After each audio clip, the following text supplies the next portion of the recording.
Hello बच्चों, good morning. क्या हाल? बढ़िया? कहिए सर, बढ़िया तो नहीं होगा क्योंकि आप बहुत दिन से क्लास बंद किए हुए थे। तो हाँ, उसके लिए खेद है क्योंकि हमारा क्लास बहुत दिनों से नहीं आ रहा था। ऑफलाइन तो चल रहे थे लेकिन ये जो ऑनलाइन वाला क्लास था वो बंद था। और आपको मालूम है कोई भी काम बिना वजह के नहीं होता है। सो उसके लिए हमें खेद है, फिर भी क्या करें क्योंकि ज़रूरी था और थोड़ा इमरजेंसी था।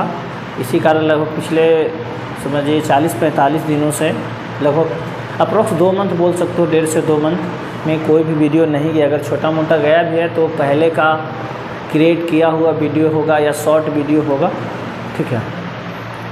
तो हम लोग कोशिश करते हैं कि अब जो हमारा क्लास है उसको कंटिन्यू किया जाए और जितने भी हमारे चैनल से जुड़े स्टूडेंट्स हैं वो कोशिश करें एक बार कि अगर आपको ये वीडियो पास जाए तो शेयर करें, ताकि वैसे लोग जो चैनल पर आए तो थे लेकिन क्लास नहीं होने के कारण अनसब्सक्राइब कर दिए चैनल को या छोड़ दिए कि चलिए अब नहीं करा पाएंगे, उनके पास ज़रा सेंड करें और हम चाहेंगे शेयर करें और समझाएं, उनको मोटिवेट करें कि ना थोड़ा सर का प्रॉब्लम हो गया था, इस वजह से क्लास कंडक्ट नहीं हो सका।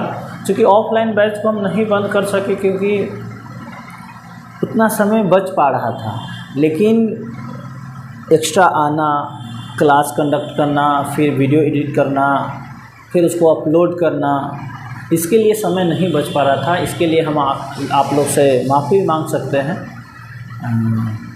क्योंकि आजकल ये ट्रेंड चल रहा है। चलिए हम उस पर ज़्यादा नहीं जाते हैं और हमारा आज के क्लास बहुत अच्छा हो उसके लिए हम स्टार्ट करते हैं, समय को बिना बर्बाद किए हुए, गंवाए हुए। तो आपसे यही रिक्वेस्ट रहेगा क्लास स्टार्ट करने से पहले कि अगर स्टूडेंट के पास भी ये वीडियो को पहुंचाएं, क्योंकि हम आपको पता है हम अपने ना तो चैनल को सब्सक्राइब करने के लिए कहते हैं और ना ही वीडियो लाइक करने के लिए कहते हैं। आप देखिए, एनालिसिस कीजिए, अगर आपके काम का होगा तो आप खुद करेंगे।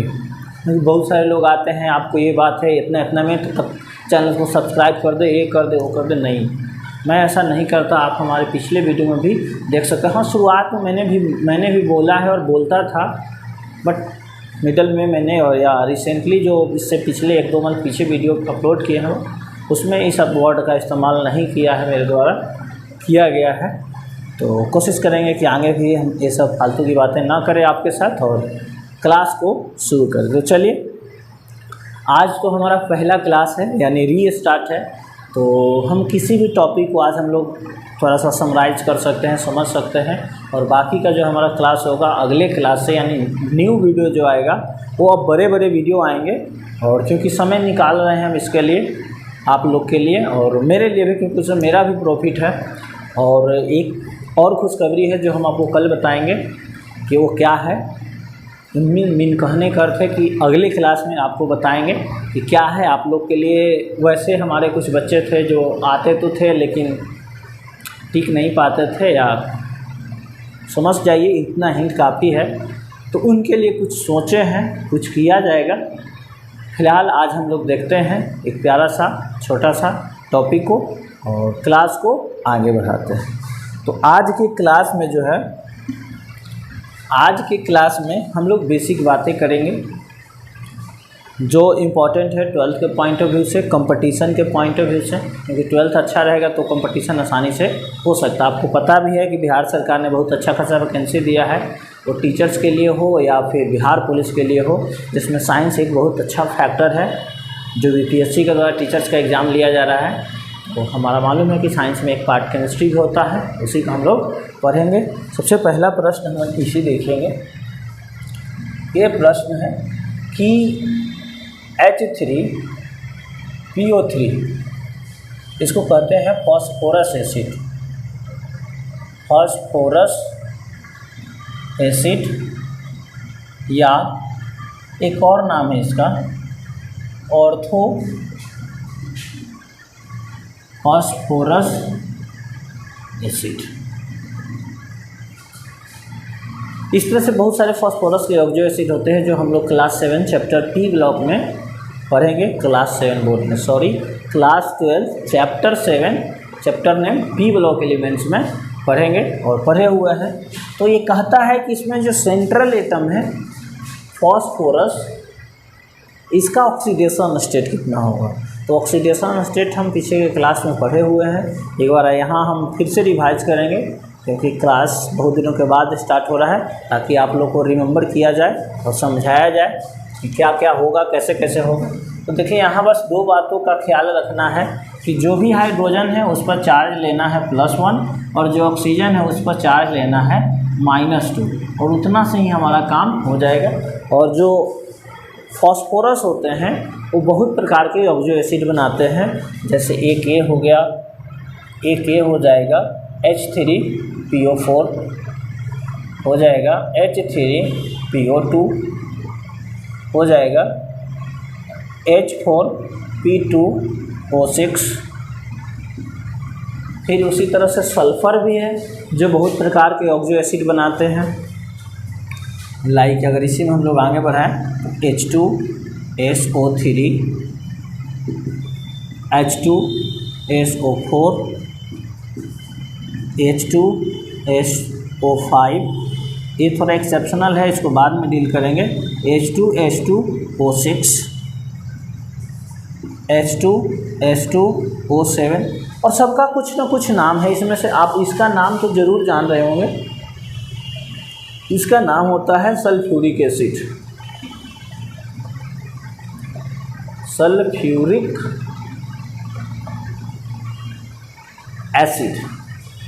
तो हम लोग अगर ये दो बात को ख्याल रखें कि हाइड्रोजन पे आवेश कितना होता है, मीन हाइड्रोजन पे चार्ज कितना होता है और ऑक्सीजन पे चार्ज कितना होता है, तो इन सारे प्रश्न में हम सेंट्रल एटम जो हमारा केंद्रीय परमाणु है फॉस्फोरस और सल्फर, उन सभी के ऑक्सीडेशन स्टेट को हम निकाल सकते हैं। हम क्या निकाल देंगे, सभी में सेंट्रल एटम का क्या निकाल सकते हैं, ऑक्सीडेशन स्टेट।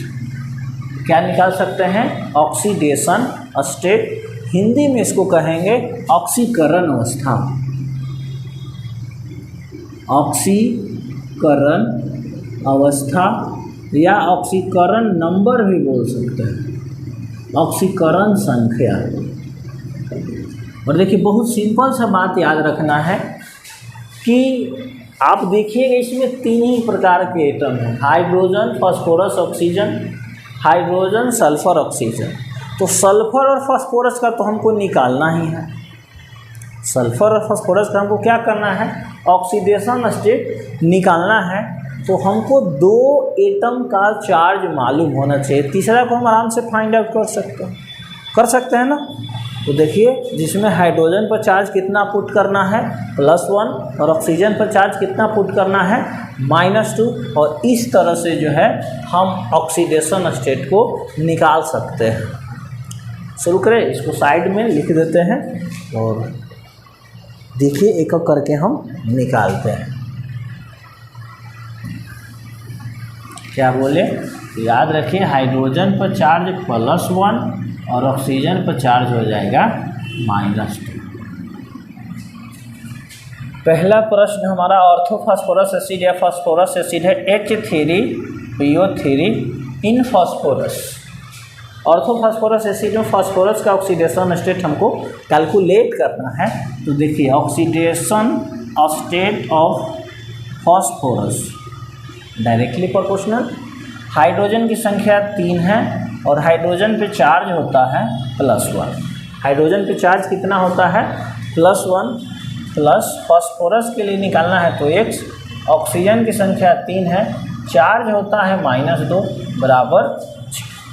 यहाँ के बाद आपका समझिए 3-4 क्लास में जो आप नॉर्मल मैथमेटिक्स पढ़े होंगे वही बोर्ड मास कर दीजिए, या डायरेक्ट अगर आप समझ जाए तो डायरेक्ट भी आप बना सकते हैं। 3 × 1, 3 × 1 = 3, x, 3 × 2 = 6, और चूँकि नेगेटिव साइन है तो वैल्यू माइनस में हो जाएगा, 6 बराबर 0, यानी +3 - 6 x माइनस 3 बराबर 0, x बराबर क्या हो जाएगा +3 हमारा आंसर। ये हमारा हो गया H3PO3 में फास्फोरस का ऑक्सीडेशन स्टेट। क्या हो गया हमारा फास्फोरस का ऑक्सीडेशन नंबर। हम देखिए इसमें भी निकाल सकते हैं। हाइड्रोजन की संख्या 2 है और हाइड्रोजन पर चार्ज होता है +, ठीक, प्लस सल्फर की संख्या 2 है, सल्फर का निकालना है तो X, प्लस ऑक्सीजन की संख्या 7 है और ऑक्सीजन पर चार्ज होता है -2 बराबर 0। कर लिए। अब इधर देखिए 2 1 जा 2, 2 1 जा 2 plus 2 into x 2x, 2 into x 2x, 7 2 जा 14, बट माइनस में वैल्यू है तो साइन माइनस का हो जाएगा, इक्वल टू 0। फिर वही बात 4-5 क्लास के बच्चे का आपका समझिए मैथमेटिक्स है, आप आराम से हल कर सकते हैं। 2x + 2 -14 -12 equal to 0। क्या हो जाएगा 2x बराबर 12 कट गया, x बराबर कितना आ गया हमारा +6, x बराबर हमारा कितना आ गया +6। आई होप अच्छा से समझ में आ रहा होगा आपको। तो देखिए हमने फर्स्ट बनाया और हमने लास्ट बनाया। हम फर्स्ट क्वेश्चन को हल किए और लास्ट क्वेश्चन को हल किए। अगर आप कहोगे तो हम इन सभी में से अब किसी भी प्रश्न को हल कर देंगे, किसी भी प्रश्न को और हल कर देंगे, लेकिन कोई फ़ायदा नहीं है। आप 11th 12th और कंपटीशन क्लास के बच्चे हैं तो आप तरीका सीखिए और ये सारे प्रश्न हम चाहेंगे कि आप खुद से कीजिए। खुद से कीजिएगा तो 2 फायदे हैं, एक तो आपको प्रश्न बनाना आएगा, दूसरा कॉन्फिडेंस आएगा। पहला प्रश्न बनाना आएगा और दूसरा खुद पे कॉन्फिडेंस आएगा कि हाँ इस प्रश्न को मैंने हल किया। बात समझ में रहा है मेरा कहने का अर्थ। सो एक आध क्वेश्चन और हम देखिए थोड़ा जो हटकर है, इस प्रश्न को हम यहाँ आपको सॉल्व कर देते हैं और बाकी प्रश्न हम चाहेंगे कि आप खुद से सॉल्व करें। ये सब बढ़िया।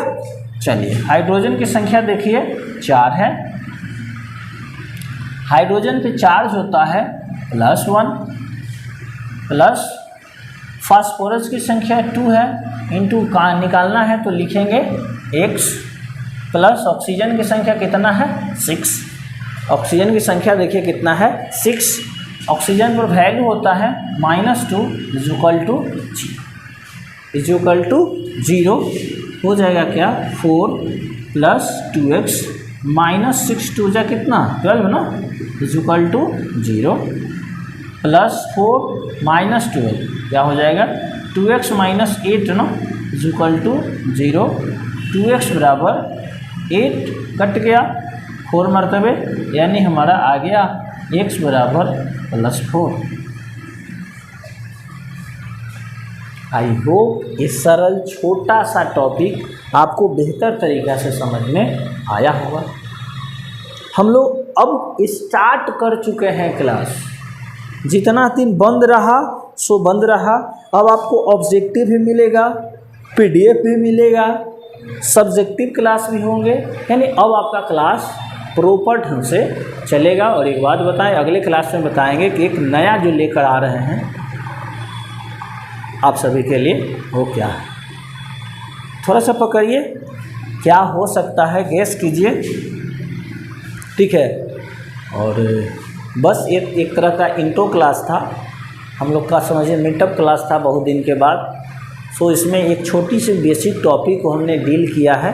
अब और भी चाहें तो कंपाउंड से, जैसे आप इधर देख लीजिए HNO3, अगर इसमें नाइट्रोजन का निकालना, HNO2 अगर इसमें भी नाइट्रोजन का निकालना, तो यहाँ भी आपको हाइड्रोजन का ही वैल्यू पता होना चाहिए और ऑक्सीजन का वैल्यू पता होना चाहिए, तो आप इन सब प्रश्नों को भी हल कर सकते हैं।